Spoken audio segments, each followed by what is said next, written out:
baka taba tunanin akwai wani lokaci da zai zo da za a rufe Ka'aba a rufe Ka'aba ga mutane ba yaƙi ba allo ba komi cikin garin ka ba ambaliyar ruwa a rufe Ka'aba jama'a kwana da kwanaki baka taba tunanin zai faru ba sai gashi dai an yi amfani da shedannun yara yana daga cikin abin da nake faɗi ya sosa zuciyar wasu har abada ban barin cewa shedannun yara wa an kai amfani da shi Makka an ka rufe Ka'aba shedanin yaron nan me sunansa Muhammad ibn Salman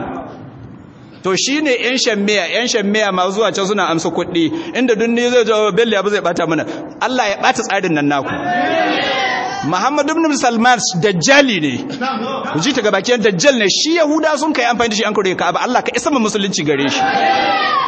muna addu'a Allah kai ke bada mulki ko cikin mafalki Allah kakkasa Muhammad ibn Salman ya mafalki yayi sarautar Makka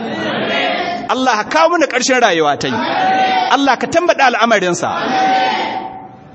shine laifin Bello Yabo da Bello Yabo jahili ne in ka iya ce Bello Yabo kafiri ne